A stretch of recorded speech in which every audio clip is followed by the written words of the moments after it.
રોકાઈ ગયા છે ધ થાર મિડવે હોટલમાં અને તમે જોઈ જ રહ્યા છો એ પ્રમાણે વાવાઝોડું અને વંટોળ ખૂબ જ વધારે છે એટલે આપણે આ હોટલમાં સ્ટે કર્યો છે. રામ રામ ને સીતારામ બધાને. સમય થઈ રહ્યો છે 5:16 અને આજે આપણે જઈ રહ્યા છે રણુજા રામદેવપીરના દર્શન કરવા માટે, કારણ કે આવતીકાલે બીચ છે એટલે આપણે બીચના દર્શન કરીશું. તો જોડાયા રહેજો બ્લોગમાં, મજા આવવાની છે આજે.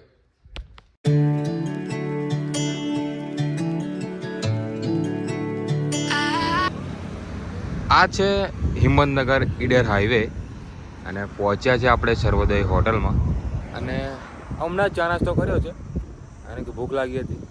હવે આગળ જવા રવાના થયા છે તો મજા આવવાની છે. બ્લોગમાં જોડાઈ રહેજો અને પહોંચવાનું છે આપણે રામદેવરા.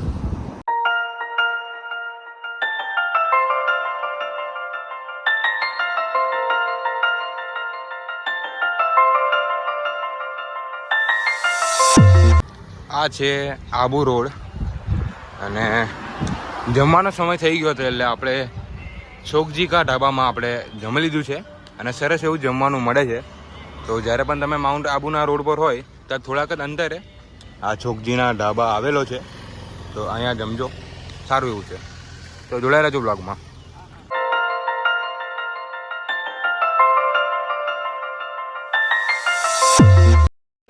પહોંચી ગયા છે આપણે બંનેના ધામમાં દર્શન કરવા માટે. અંદર જઈએ અને આપણે એમના દર્શન કરીએ. ઓમ બંનેના ધામમાં પહોંચી ગયા છે અને આપ દર્શન કરો. ચમત્કારિક મંદિર છે અને આ એમનું બુલેટ છે.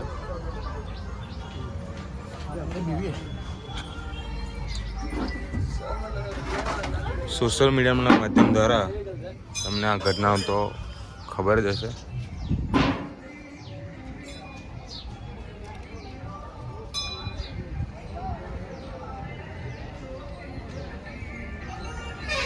કુંભના દર્શન કરીને પાછળના ભાગમાં આવ્યો છું અને સરસ મજાનું વાતાવરણ થઈ રહ્યું છે.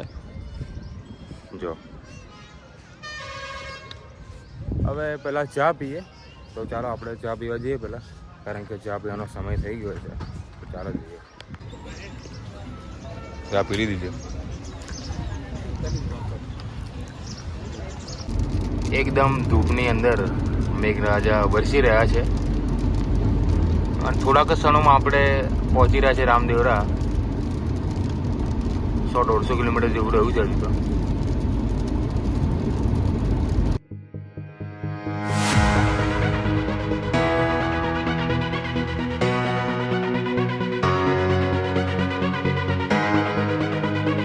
પહોંચી ગયા છે ડેચુ ગામમાં અને રામદેવરા રહ્યું છે અહીંયાથી 60 કિલોમીટર જેવું અને રોકાઈ ગયા છે ધ થાર મિડવે હોટલમાં. અને તમે જોઈ જ રહ્યા છો એ પ્રમાણે વાવાઝોડું અને વંટોળ ખૂબ જ વધારે છે એટલે આપણે આ હોટલમાં સ્ટે કર્યો છે.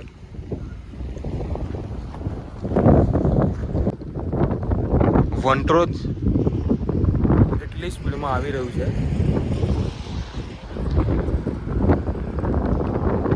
હમણાં આપણે રૂમ પર રોકાઈ ગયા છે.